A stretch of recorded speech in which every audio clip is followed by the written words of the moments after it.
noite. Boa noite. Boa noite.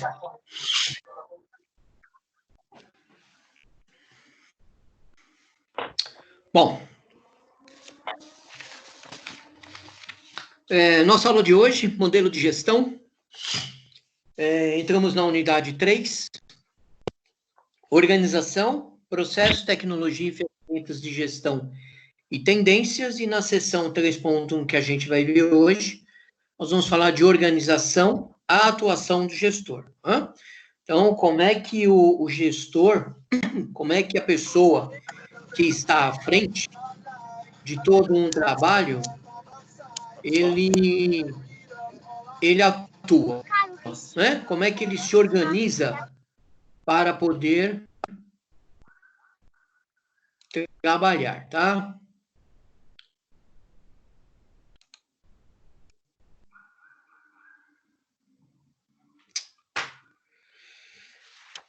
Vale sempre lembrar a pena, né? É desgastante isso, mas toda aula parece que a gente precisa lembrar a mesma coisa. Por favor, não mexa nos slides, tá bom? Não é para, se por acaso ele tiver liberado para você, algum problema de sistema, porque eu bloqueio aqui, tá? Não mexa no slide, porque vocês acabaram me fechando a apresentação.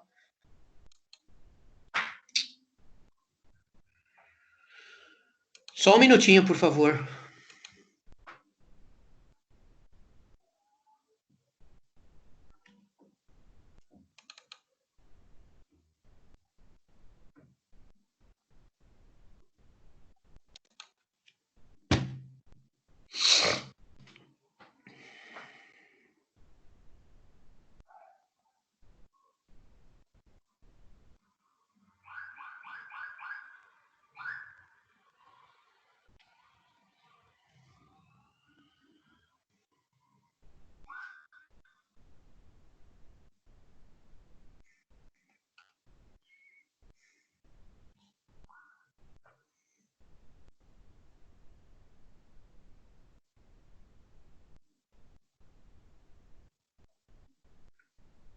Só um minuto que está abrindo a apresentação, tá?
Bom, então vamos lá.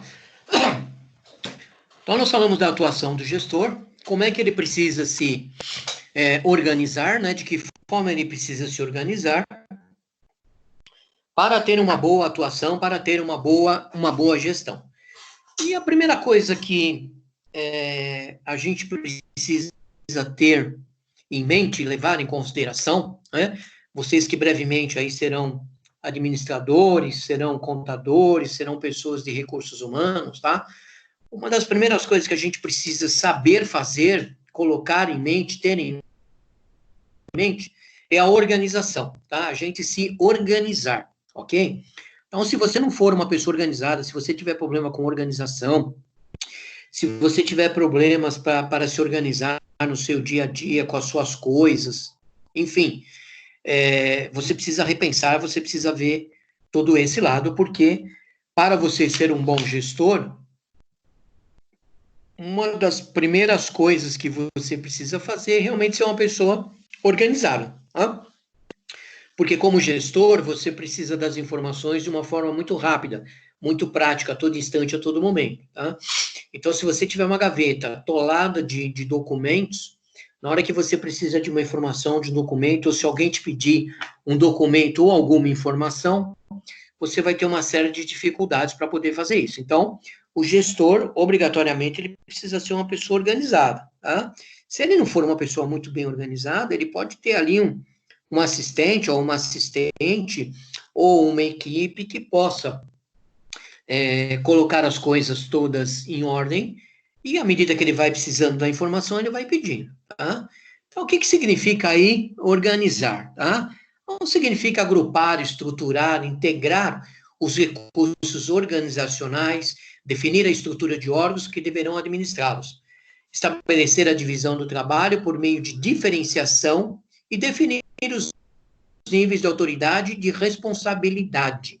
Botou uma palavrinha aí errada, né? E de responsabilidade. Então, quando falamos de organização, não se restringe só ao fato de um determinado documento, mas de toda a sua administração, né?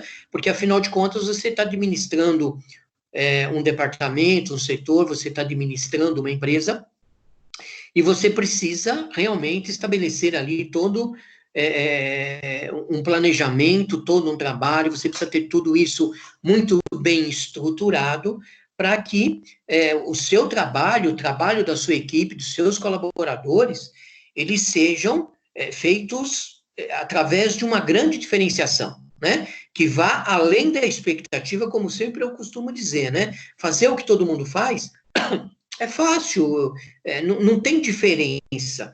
O bacana é você ir além da expectativa, sempre ir além da expectativa, tá?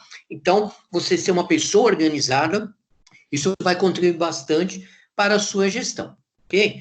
Aí nós temos o processo gerencial. O que é o processo gerencial? Então, ele caracteriza-se aí por uma estrutura interna capaz de lhes garantir coordenação interna e integração de todas as atividades. Então, eu tenho uma estrutura dentro da empresa, tá? Eu montei todo um plano, toda uma estrutura, digamos aí, todo um organograma, né? Onde eu integro e consigo visualizar tudo que eu preciso fazer, tudo que eu preciso tomar conta, tudo que eu preciso enviar de informação. É uma decisão gerencial crucial, pois o sucesso no atingimento dos objetivos organizacionais depende da adequação da estrutura organizacional às características do negócio central da empresa, tá? Então, veja bem, se você tem, e nós sabemos que o objetivo maior da empresa é você atingir o lucro, né? Então, você tem um objetivo organizacional aí, que é trabalhar bem para que você possa atingir um lucro, tá? Mas tudo isso vai depender e depende de como está a tua estrutura organizacional, ok? Como é que você estruturou tudo isso? Se toda essa estrutura, ela atende o negócio central da empresa, né? Tem gente que, dentro de um processo gerencial, organiza as coisas de tal forma que parece que a empresa é dele. Ele organizou segundo a visão dele, o jeito dele, o jeito que ele gosta de fazer as coisas e tudo mais, tá? Para a gente criar um paralelo aqui, é mais ou menos como se você tem um trabalho em equipe, por exemplo, você está fazendo um trabalho em equipe, e vocês vão, eu acho que alguns de vocês vão até lembrar disso, tá? Você está fazendo um trabalho em equipe e precisa desenvolver alguma coisa no trabalho, e aí ocorrem duas coisas, né? Ou você fez alguma coisa né? Você tinha, por exemplo, vamos supor que você ficou incumbido de fazer uma capa de um trabalho, por exemplo. Você foi lá e fez a capa. E claro que quando você fez a capa, você procurou fazer essa capa do trabalho da sua melhor forma possível, né? Você se esmerou, você colocou ali todo o seu DNA, você fez com muito amor, muito carinho. Não importa que era só uma capa de um trabalho, mas você pegou e realmente fez com comprometimento, com envolvimento aquela capa de trabalho. Quando chega no grupo, alguém olha e fala, nossa, mas essa é a capa que você fez, porque a capa não tem que ser assim, tem que ser assada, tem que fazer assim, e a pessoa muda tudo. Eu tenho certeza que vocês já passaram por esses momentos, né? Então, isso significa que eu não estou estruturando a empresa e tendo o cuidado de ver se toda essa estrutura atende às características da empresa, né? Ou eu estou colocando muito de mim, né? Eu preciso também parar e pensar e verificar tudo isso, tá? Eu não posso ficar tendo a empresa como minha. Claro, eu vou administrar, eu vou cuidar como se a empresa fosse minha, mas a maior parte das decisões, 90% das decisões, digamos assim, eu preciso estar sempre com a cabeça focado na empresa, e não nas coisas que eu gostaria como se fosse minha, tá? Eu preciso também aprender a separar isso, né? Esse perfeccionismo, digamos assim, tá?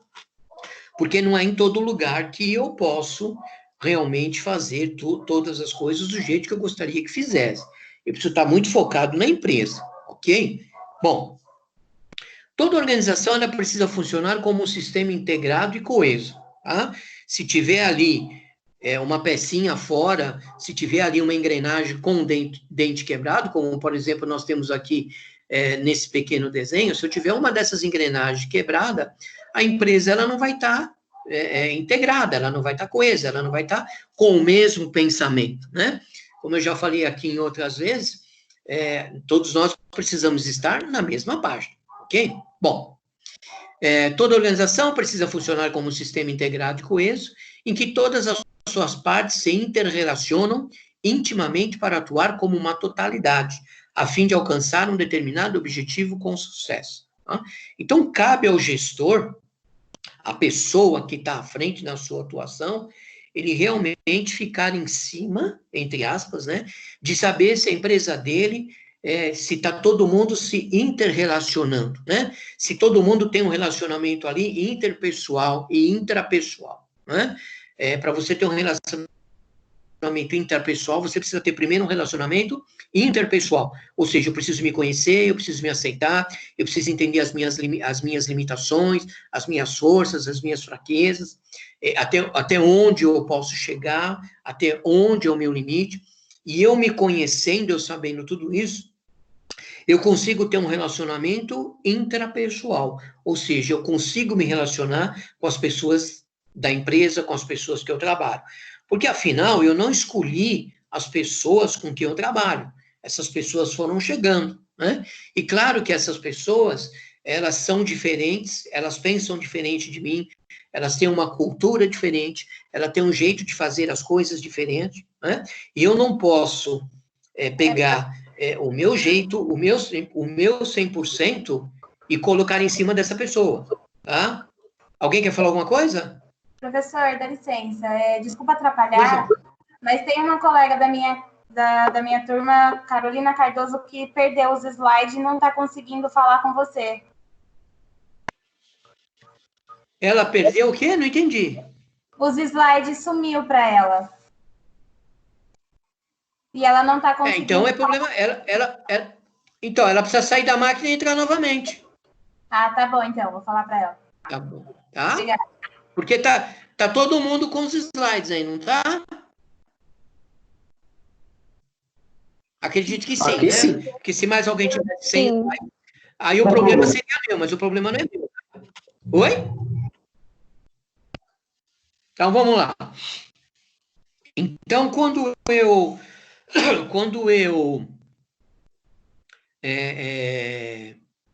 tenho esse relacionamento, né, que eu consigo me relacionar com as pessoas, a empresa ela consegue funcionar de uma maneira muito mais fácil, muito mais prática. Então, aí ela realmente consegue alcançar o objetivo proposto, ela consegue ter sucesso, tá?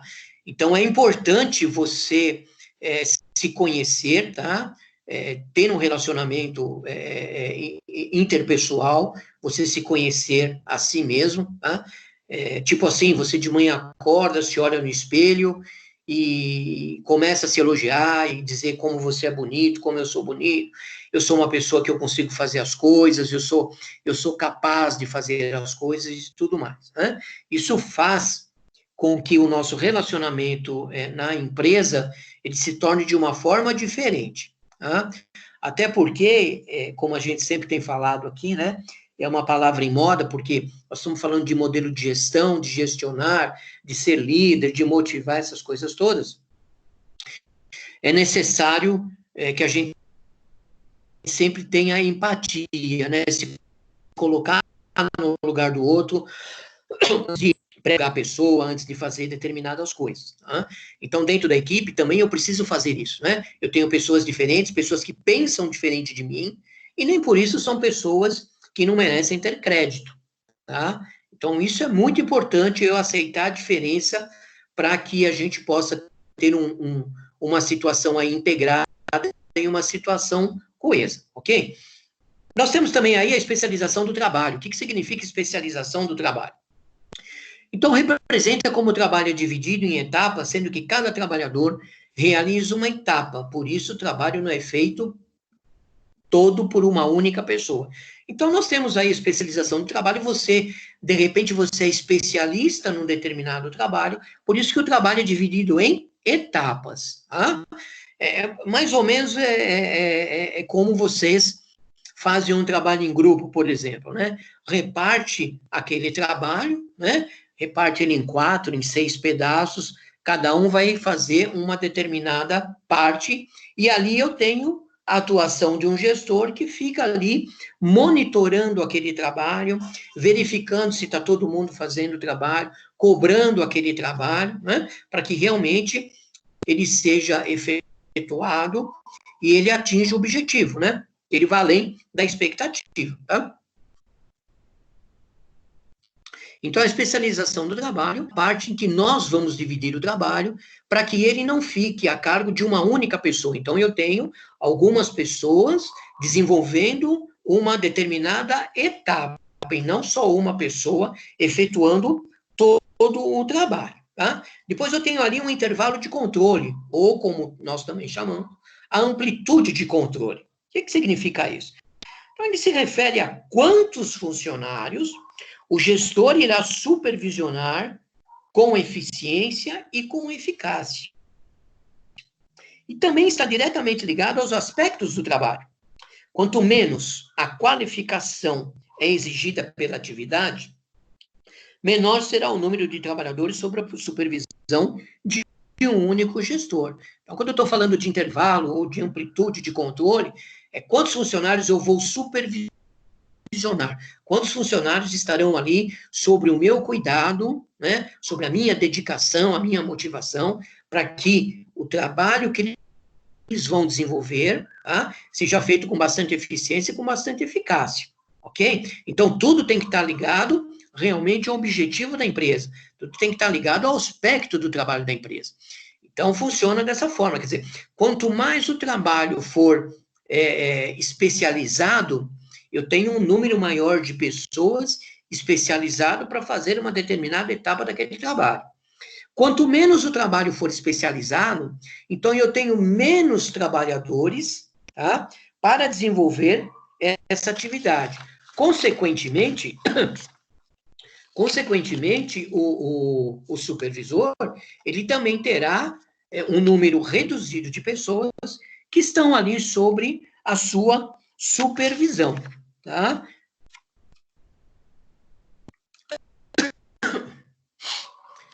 Depois nós temos aí a cadeia de comando. Depois nós vamos ver tudo isso aqui que nós estamos falando dentro de um organograma, e você vai conseguir identificar melhor todos esses itens, tá? Então nós temos aí a cadeia de comando. A cadeia de comando é uma linha contínua de autoridade de uma estrutura organizacional e define aí a relação de subordinação entre os níveis da estrutura, ou seja, estabelece a quem cada trabalhador deve recorrer e aceitar ordens e orientações. Você veja, quando nós colocamos toda uma teoria, tá? E a gente lê essa teoria, eu acredito, né, que fica um pouco complicado entender o que é essa cadeia de comando. Talvez eu vá ler uma segunda vez, vou ler uma terceira vez e vou acabar não entendendo o que é uma cadeia de comando. Tá? Mas, depois, quando nós pegarmos ali o organograma, você vai ver que tudo isso aqui vai se elucidar de uma maneira muito mais fácil, né? Quando nós estamos falando aqui de cadeia de comando, que é uma linha contínua de autoridade de uma estrutura organizacional, tá? Veja, e define a relação de subordinação entre os níveis da estrutura, estabelece a quem cada trabalhador deve recorrer e aceitar ordens e orientações. Então, isso é muito importante, né? Estabelece a quem cada trabalhador deve recorrer e aceitar ordens e orientações. Isso também é muito importante, tá? A quem que eu preciso recorrer, né? De quem que eu vou aceitar uma ordem, quem é que vai me orientar, né? Aqui entra muito aquela história de que cachorro que tem 2 donos morre de fome, né? Se eu tiver várias pessoas mandando ou desmandando, então você tem uma estrutura aí toda desorganizada, você chega no teu objetivo, mas não vai chegar no teu objetivo de uma forma prática, de uma forma mais rápida, de uma forma com excelência, né? Você vai ter uma série de problemas para poder chegar no final, ok? Então, quando nós falamos aqui de cadeia de comando, ele está te dando uma linha e está dizendo, olha, você precisa respeitar esta pessoa, você deve orientar, você deve, como é que a gente fala? Nossa, me fugiu a palavra aqui. Você deve obrigação, vamos dizer assim, né, a essa pessoa, quando você tiver uma dúvida, um problema, quando você precisar de uma orientação, é esta pessoa que você vai procurar. Tá? Diferentemente da unidade de comando, né? Unidade de comando é o princípio que declara a necessidade dos funcionários terem somente um gestor a quem responde diretamente. Então, aqui em cima, eu tenho algumas pessoas que podem me orientar, e na unidade de comando, eu tenho somente um gestor a quem eu respondo diretamente. Tá? Então, eu preciso ter bem isso bem esclarecido, bem elucidado, ok? Então, enquanto na unidade de comando, é aquele meu supervisor direto, é a ele que eu respondo, né? E na cadeia de comando, por exemplo, o meu supervisor vai responder a mais de uma pessoa, né? Então, é o que diz aqui, a quem cada trabalhador deve recorrer e aceitar ordens e orientações. Então, por exemplo, dependendo de onde eu estou dentro de uma cadeia, né, dentro de um organograma, eu posso dar ordens a várias pessoas, né? E essas pessoas só recorrem a mim, diferentemente de mim, que posso ter 2, 3 pessoas a quem recorrer, ok? Então, funciona mais ou menos dessa forma, ok? Tá? Ok. Muito obrigado pelo retorno. Então, vamos lá. Agora nós temos aí a autoridade, né? Então, nós temos 3 tipos de autoridade, tá? Então, a primeira autoridade é em linha, que possibilita ao gestor dar ordens aos seus subordinados. Depois eu tenho ali a segunda autoridade, que é o pessoal ou de assessoria. Ela é caracterizada pelo aspecto técnico envolvido com a posição e geralmente está lateral à estrutura, ligada diretamente à alta gerência. Então, veja, nós comentando aqui sobre o termo, a teoria, talvez eu não consiga imaginar dentro de organograma onde está essa autoridade de pessoal ou de assessoria, tá? Mas quem já viu um organograma, quem já montou, por exemplo, um organograma, a gente sabe sempre que o organograma ele começa lá do presidente, por exemplo, né, o dono da empresa, o presidente, ou um diretor, ou um CEO, alguma coisa nesse sentido. Depois abaixa e você tem, por exemplo, uma cadeia de gerentes, por exemplo. Tá? Então, entre esse CEO, o dono da empresa, o presidente da empresa, e todos esses gerentes, geralmente você tem ali o que nós chamamos, às vezes, de staff. Você já deve ter visto algum organograma desse jeito, staff. Mas, de repente, você pode ver ali um assessor, um gerente, você pode ver um coordenador. Então, o que significa essa pessoa? Essa pessoa, ela é uma ponte, um elo de ligação entre a alta diretoria e os outros funcionários. Então, por exemplo, todos os outros diretores, em vez deles irem diretamente ao dono da empresa, ao CEO, ao diretor-presidente, ele vai passar por esse staff, ele vai parar no staff. É o staff que vai adiante, tá? Ou ele pode ir também diretamente lá em cima, dependendo do que está acontecendo, tá? Mas ele tem um staff ali, que é um cara que também, além do presidente, ele também pode dar ordens, orientações, efetuar pedidos, uma série de coisas, ok? Depois nós temos o terceiro tipo de autoridade aí, que é a autoridade funcional. Autoridade funcional, que é exercida por especialistas que podem dar ordens especificamente às atividades de sua especialidade, mesmo não sendo autoridade de linha do trabalhador, né? Esse cara aqui, basicamente, é aquele cara que muitas vezes a gente fala assim, o que esse cara tá metendo bedelho no meu trabalho? Né? O que esse cara tem que vir dar palpite no meu trabalho? Né? Mas por que esse cara está corrigindo o que eu fiz? Então, eu tenho aí um especialista, então eu tenho uma autoridade funcional, ou seja, ele é um determinado especialista em alguma coisa que está sendo feita, né? Alguma coisa que está sendo desenvolvida, ok? Então, ele tem uma autoridade, né, específica para aquela atividade. Por quê? Porque ele é um especialista naquilo, ok? Então, vamos supor que você esteja aí montando um computador, digamos assim, tá? Então, você tem que colocar uma determinada peça ali que você tem uma certa dificuldade e tudo mais, né? Você tem lá um supervisor, você tem um gerente, sei lá quem que você tem acima de você, que é o cara que fica dando ordens para você, né? Mas, especificamente, nessa parte de colocar essa peça, esse seu colega, que é especialista, é ele que vem e fala e diz, te direciona, como você deve colocar essa peça. Tá? Ele não está querendo passar por cima do chefe dele, do gerente, do líder, de quem quer que seja, não é isso.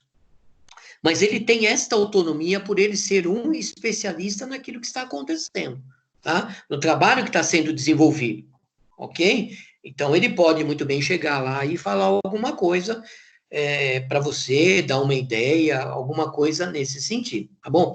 Seria a mesma coisa, por exemplo, que vocês tivessem, por exemplo, eu tivesse pedido um determinado trabalho para vocês, ok? Da minha disciplina, tá? Eu peço para vocês desenvolverem alguma coisa. Mas no meio desse trabalho, da minha disciplina, vocês talvez se deparem com um determinado dado que eu poderia ajudar, tá bom?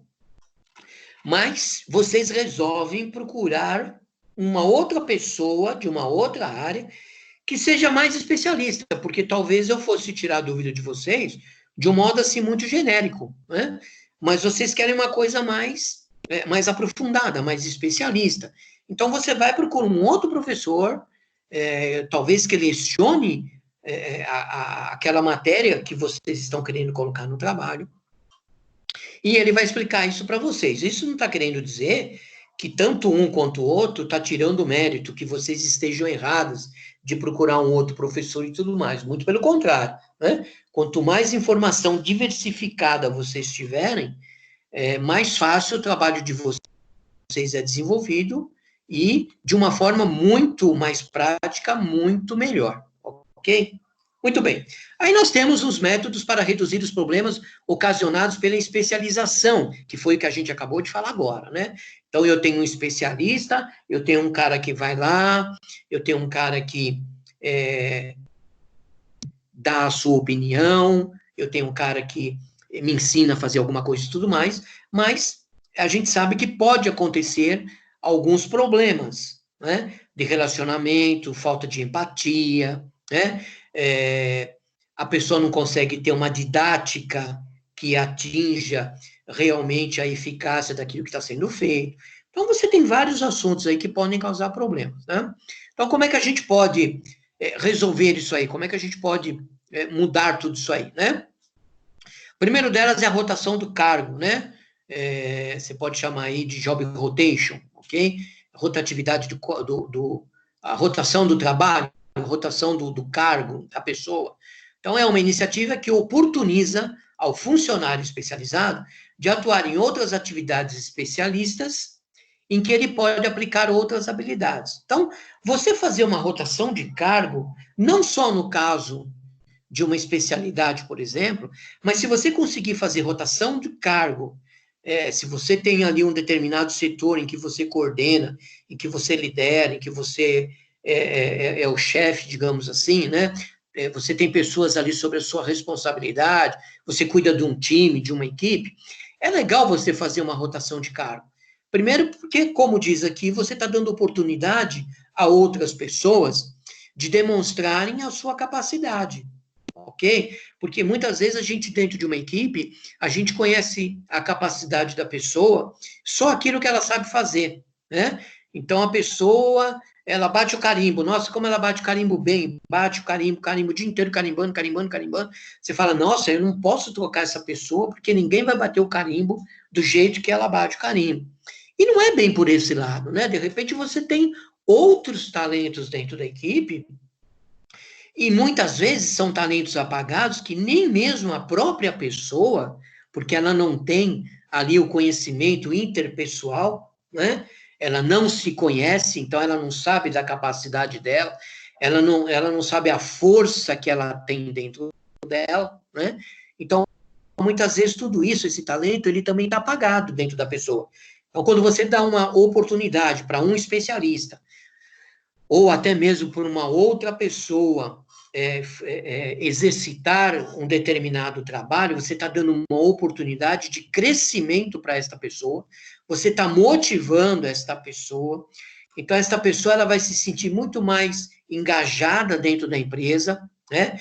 Em contrapartida, ela começa a olhar a empresa de uma forma diferente, porque ela percebe que ela tem oportunidades dentro da empresa e tudo mais. Isso é muito bom, porque isso motiva demais as pessoas, tá? É como se vocês estivessem, por exemplo, desenvolvendo um trabalho, ok?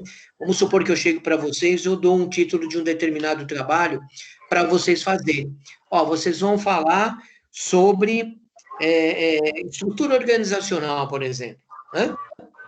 Então, o que vai acontecer? Todo mundo vai falar sobre estrutura organizacional, né? Todo mundo vai falar de estrutura organizacional, quer dizer, ninguém vai falar alguma coisa diferente.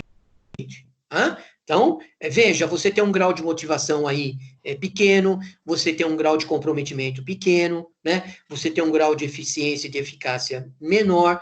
Por quê? Porque eu vou falar o mesmo assunto que o meu colega está falando, o mesmo assunto que o outro está falando, e assim sucessivamente. Né? Eu não consigo ser especialista, eu não consigo ir além da expectativa, eu não consigo ser diferente, porque está todo mundo ali na mesma página, né? Está todo mundo na mesma linha, ok? Então eu não consigo ser diferente.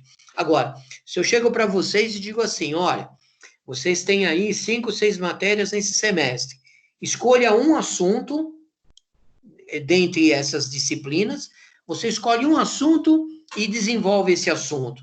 É totalmente diferente. Por quê? Porque você vai buscar um assunto, talvez, que ninguém esteja falando sobre esse assunto, alguma coisa que te traga motivação, alguma coisa que te traga prazer em desenvolver aquilo. E nós temos muitos exemplos disso, de que quando você, digamos assim, é meio talhado, né? É meio amordaçado, é meio amarrado para desenvolver um determinado trabalho, você pode reparar que a motivação ela cai, né? Então, isso atrapalha demais que eu atinja o meu objetivo. Então, você fazer a rotação do cargo e dar oportunidades a outras pessoas para que elas demonstrem as suas habilidades, os seus conhecimentos, né?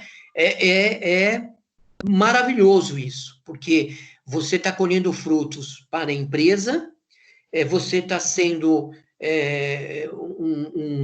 um elo de motivação para aquele funcionário, e o funcionário passa a te olhar de uma forma diferente, e cada vez mais ele vai se dedicar, porque ele vai estar esperando ele vai estar demonstrando para você que ele quer outras oportunidades, tá? Que ele é capaz de desenvolver outras habilidades também, tá?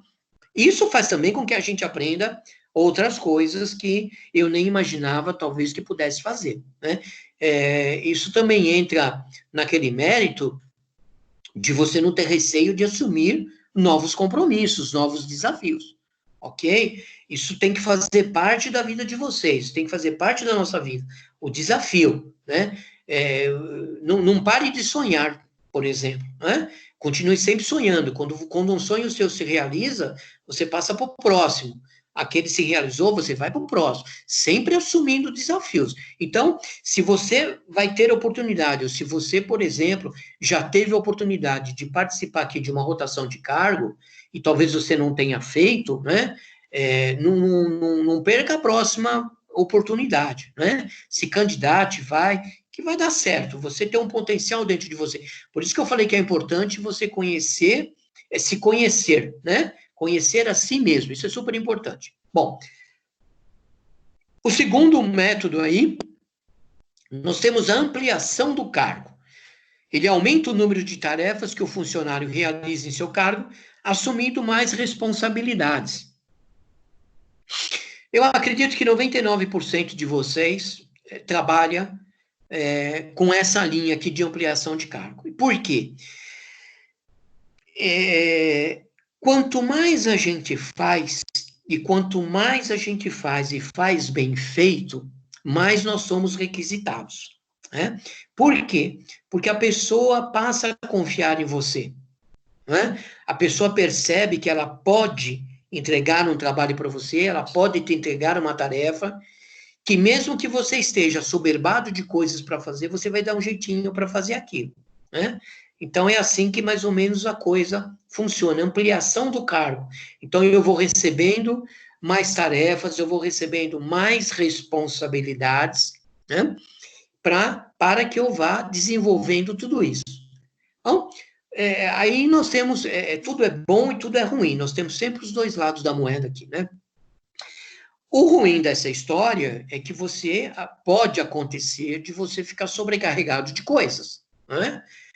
Assoberbado de coisas, né? Porque aí você vê, a todo momento, você tem um monte de coisa para fazer. Por outro lado, você aí tem um caminho, você tem um horizonte enorme para aprender a desenvolver uma série de coisas, né? Para aprender novas habilidades, para você ter novos conhecimentos, ok? Então, isso só vai fazer o quê? Só vai fazer com que cada vez mais você cresça, né? Também, se a empresa não estiver reconhecendo isso, não tem problema. Você vai agregando conhecimento e depois você vai ter um grande diferencial numa outra empresa em outro lugar, né? Então, eu não posso deixar de realmente assumir todas essas responsabilidades, porque, afinal de contas, estão confiando em mim, tá?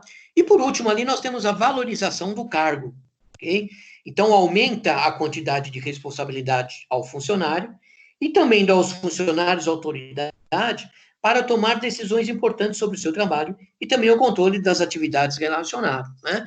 Então, a partir do momento, então, vamos lá, eu tive uma rotação de cargo, né? Eu mudei o meu cargo, então eu passei a ter novas habilidades, eu passei a fazer um novo serviço, consequentemente, eu me dei muito bem com isso, eu comecei a desenvolver o meu trabalho com bastante eficiência, com bastante eficácia, rapidez, um trabalho limpo, um trabalho 100% correto.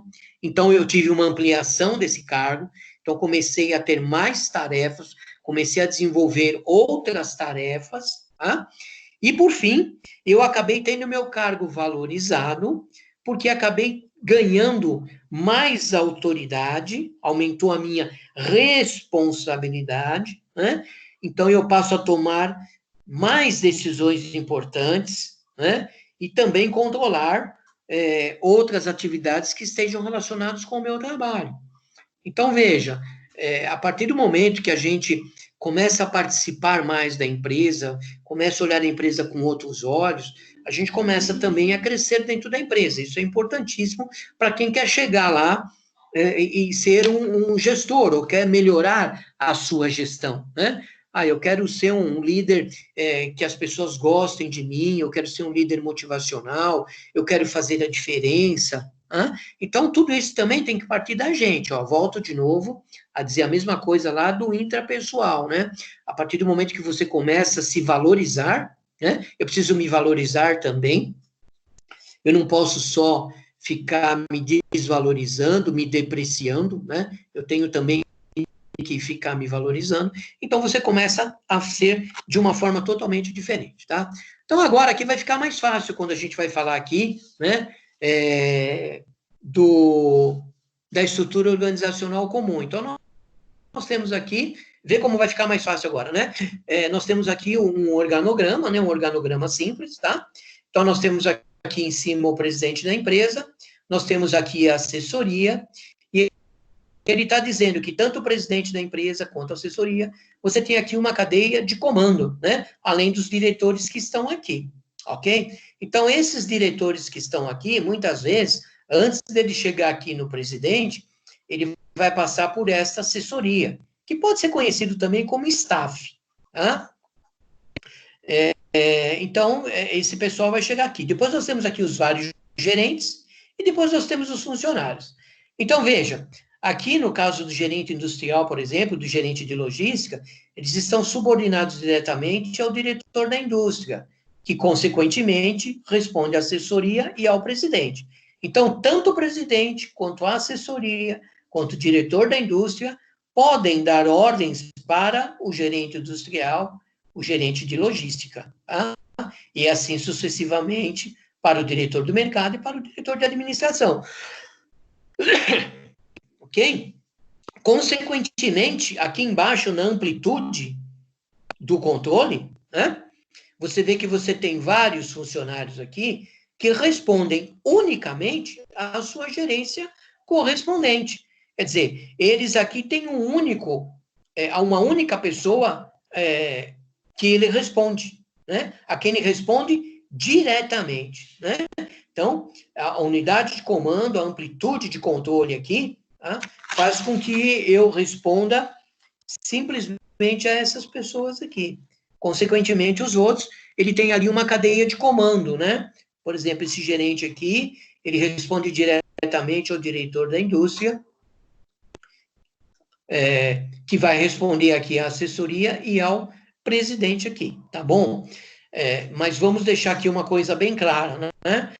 Tanto esse diretor da indústria, esse diretor de mercado e esse diretor da administração, são eles que participam aqui da cadeia de comando, ok?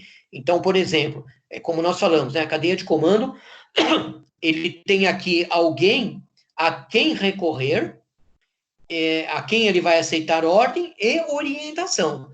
Então, ele tanto pode aceitar uma ordem de orientação da assessoria, como ele pode aceitar uma ordem e uma orientação do presidente. Nos casos dos gerentes aqui, eles já são da amplitude de controle aqui, tá? Então, ele vai receber ordem deste diretor.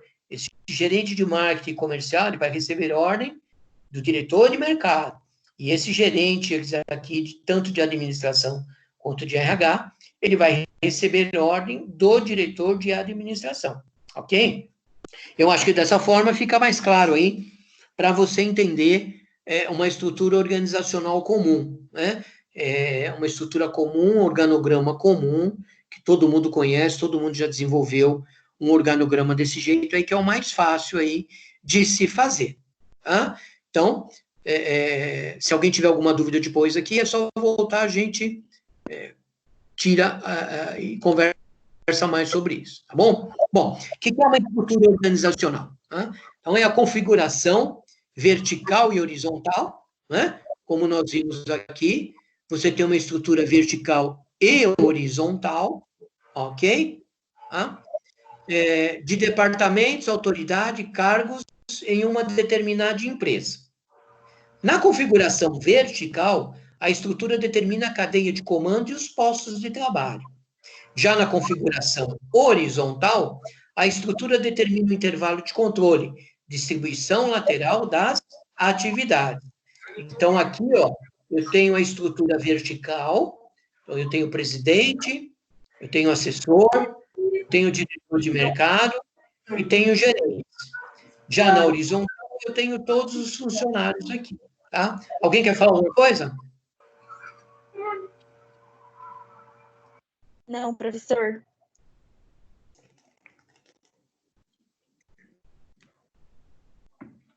É que tinha o microfone aberto aqui, pensei que alguém quisesse falar. Então, vamos lá.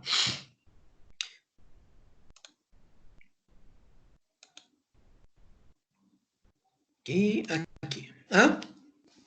E para a gente encerrar, né, nós temos aí uma definição do chiavenato, que é uma coisa super importante. E ele diz assim: definir a estrutura organizacional, ela é desafiadora, pois é um elemento que precisa ser constantemente adequado às mudanças organizacionais originadas à necessidade de adequação às transformações do ambiente e que a empresa, faltou um ali, né? Em que a empresa está inserida, tá? Então, você definir uma estrutura organizacional, você elaborar essa estrutura organizacional, ela é, assim, desafiadora, né? Porque quando você faz essa estrutura, você não faz ela e ela não vai ser perpétua, tá? Você, de tempos em tempos, você precisa dar uma olhada, você precisa dar uma verificada, você precisa dar uma conferida e sempre estar adequando essa estrutura à realidade da sua empresa, tá? Por quê? Porque as coisas vão mudando do dia para a noite, as coisas vão acontecendo, né? As novidades, elas são constantes. Por exemplo, vamos de novo pegar essa situação que a gente está vivendo, ok? Se nós pegarmos uma estrutura organizacional hoje de uma empresa, ela não vai bater com o que está acontecendo dentro da empresa, tá? Aí você vai dizer assim para mim, mas isso é uma coisa paliativa, daqui 1 mês, 2 meses a gente está de volta, a estrutura vai ser a mesma coisa, não vamos mexer, deixa desse jeito. Não, está errado, você precisa adequar essa estrutura, você precisa mudar essa estrutura. Por quê? Porque mesmo que seja 2, 3 meses, que você está vivendo uma situação atípica, você precisa tomar decisões.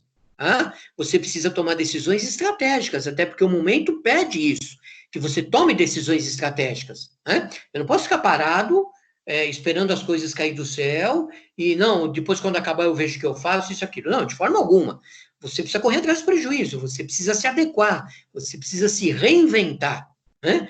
Você precisa ir além da expectativa. Então, você tem que pegar, por exemplo, a tua estrutura organizacional e falar, bom, agora esse funcionário está trabalhando na casa dele, esse aqui está trabalhando aqui, não sei o quê, não sei o que lá, aquela coisa toda. Você talvez acabe descobrindo que você vai ter um ganho nisso tudo. Né? Em vez de você ter uma perda, uma dor de cabeça, isso, aquilo, você vai perceber que você acaba tendo um ganho. Né? Eu venho batendo numa tecla, defendendo aí uma linha de pensamento, né? Uma linha de pensamento minha, que eu vejo todo mundo, né, a grande maior parte das pessoas reclamando de todo esse confinamento. Né? Muito bem, realmente é complicado, né? Eu estou, pelo que eu me lembro aqui, acho que vai para a 4ª semana que eu não saio de casa, tá? 4ª semana. No começo ainda eu tive que ir no médico, precisei ir em farmácia, essas coisas todas, precisei ir no mercado, mas já tem mais ou menos aqui umas 3, vai entrar na 4ª semana, que eu não saio na rua, é só dentro de casa. Então, o que eu estou fazendo? O que está fazendo com que os meus dias passem é justamente o trabalho, né? Então, eu me dedico mais ao trabalho, estou fazendo mais coisas, aperfeiçoando mais coisas, criando os controles, uma série de coisas, justamente para que eu tenha o dia preenchido, para que eu não fique com aquela sensação de que nossa, o dia não passou, aquele desespero, ficar pensando que eu estou preso dentro de casa e tudo mais, tá? Muito bem. Então, eu defino uma linha de produção, uma linha de pensamento, que mesmo que aconteçam coisas ruins, sempre atrás de uma coisa ruim, você descobre alguma coisa boa. Não é só coisa ruim, ela sempre vem a coisa boa, ok? Então, eu tenho absoluta certeza que um grande número de empresas que está passando por todo esse problema, por toda essa necessidade, por todo esse transtorno, digamos assim, né, que é alheio à vontade de todos nós, né? Claro que ninguém quis que isso acontecesse ou está fazendo para que isso aconteça, é uma coisa, infelizmente, da natureza, né? Infelizmente aconteceu, tá? Então, eu tenho certeza que essas empresas, elas estão passando por esse momento e elas estão se reinventando, elas estão buscando novas alternativas, né? A gente já viu isso várias vezes, principalmente a parte de delivery, né? Cresceu bastante, novas formas de delivery, de você pedir as coisas, receber as coisas, e uma série de outras formas, né? E um grande número de pessoas também trabalhando home office, né? Trabalhando em casa. Como eu, por exemplo, alguns de vocês também, nós estamos todos nos adequando aí, trabalhando dessa forma aí, desenvolvendo o nosso trabalho, tá? O que vai acontecer? Alguma das empresas que implantou aí o home office, talvez nem passasse pela cabeça dela de fazer tudo isso, se o cara for um bom gestor, realmente, ele vai perceber que ele pode estender esse tipo de trabalho, né? Por quê? Porque ele vai perceber que mesmo a pessoa indo para casa, trabalhando em casa, não estando lá no espaço dele, no físico dele, aquela coisa toda, o trabalho saiu, o trabalho foi concluído. E muitas vezes esse trabalho foi concluído de uma forma muito mais eficiente, eficaz, do que propriamente fosse na empresa. Né? E aí ele vai perceber que também ele consegue economizar uma série de coisas. Então, ele tem ali um custo-benefício. Tá? E aí ele fala, bom, o funcionário foi para casa, tudo bem, ele está gastando telefone, ele está gastando energia, ele está gastando internet, então eu vou fazer agora aqui um bem bolado, né? E dou alguma coisa a mais para ele, para poder compensar todo esse gasto, e ele passa a trabalhar lá na casa dele, eu não preciso mais dele aqui dentro da empresa, e eu posso diminuir o meu espaço físico, por exemplo. Ok? Então, por isso que é importante você, quando você tem uma estrutura organizacional, de você estar sempre olhando essa estrutura, revisando essa estrutura, para ver onde você pode ter um ganho, aí onde você pode ganhar na sinergia. O que você pode fazer. Eu não estou querendo dizer com isso agora que você vai pegar e vai mandar meia dúzia, 10 embora por causa disso. Também não é desta forma, né? Não é reduzindo o número de funcionários que você tem lucro. Você precisa entender que alguns funcionários dentro da empresa são pessoas-chave. Você não pode perder aquele funcionário. Não estou falando da pessoa em si, né? Eu estou falando do profissional ali. Pode ser fulano, ciclano, beltrano, A, B, C, João, Pedro, Maria, não importa quem seja, mas é aquela pessoa, aquele setor, aquele trabalho, depende de ter uma pessoa ali, tá? Então, eu tenho que pensar dessa forma, ok? Então, quando você tem aí a estrutura organizacional, você sempre vai dando uma olhadinha, vai olhando, vendo, de repente, num determinado dia, você percebe uma coisa que no dia anterior você não percebeu, né? A criatividade, ela vem justamente por esse lado, né? Quando eu olho, muitas vezes eu olho e não vejo, mas, de repente, eu olho e vejo, né? Então, aí é você ser criativo, você percebe alguma coisa que ninguém tinha pensado ainda, ninguém viu, você vai lá e você consegue fazer uma coisa diferente, tá? Então, isso é o que nós tínhamos para hoje para vocês, né? Nós falamos aí de uma forma bem clara, espero, né? Da organização à atuação do gestor, que foi da unidade 3 da seção 3.1. Ok? Se alguém tiver alguma... Não desloga ainda, por favor, não dê logoff ainda, tá? Se alguém tiver alguma pergunta para fazer, quer algum esclarecimento adicional, enquanto eu faço a minha anotação aqui, pode fazê-lo, tá?